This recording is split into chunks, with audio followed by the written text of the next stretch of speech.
நாகை மாவட்டத்தில் கடலோர பகுதியில் இருக்க இந்த சின்ன கிராமத்தில் இருக்க சிறுவன் தான் வெற்றி. இவனுக்கு வயசு 10.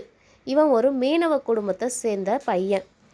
அப்பா மீன் பிடிச்சு விற்கிற காசில் தான் பையனை படிக்க வைக்கிறாங்க. வெற்றிக்கு ஒரு தங்கச்சி, வயசு 3. ஒரு நாள் கடல் ரொம்ப அமைதியாக இருந்துச்சு. அலையெல்லாம் பின்னோக்கி போச்சு. பின்னோக்கி போன அலையெல்லாம் வேகமாக முன்னோக்கி வர ஆரம்பிச்சுது. அது பெரிய சுனாமியாக உருவாகி கிராமத்தை தாக்க ஆரம்பிச்சது. கிராமத்தில் இருக்க மக்கள் எல்லாம் சுனாமியில் அடிச்சிட்டு போனாங்க. வெற்றி ஒரு மரக்கிளையை பிடிச்சி மேலே போய் உட்காந்துக்கிட்டான். ஆனால் அவனோட தங்கச்சி சுனாமியில் அடிச்சிட்டு போயிடுச்சு. கொஞ்சம் கூட யோசிக்காம வெற்றி தண்ணியில் குதிச்சு தங்கச்சியை தேடினான். தங்கச்சியை கண்டுபிடிச்சி ஒரு மரப்பலகையில் ஏற்றிக்கிட்டான். கடல் அலைகள் அவங்கள கடலோரத்தில் கொண்டு வந்து விட்டுடுச்சு. அன்னைக்கு அவன் ஒரு சிறுவன் மட்டும் இல்லை, ஒரு வீரனும் கூட. வெற்றி அன்னைக்கு ஒரு முடிவெடுத்தான். நல்லா படித்து கடல் பாதுகாப்பு அதிகாரியாக மாறணும்னு நினச்சான். பல வருஷங்கள் கழித்து கடல் பாதுகாப்பு துறையில் சேர்ந்து நிறைய மக்கள் உயிரையும் காப்பாற்றினான்.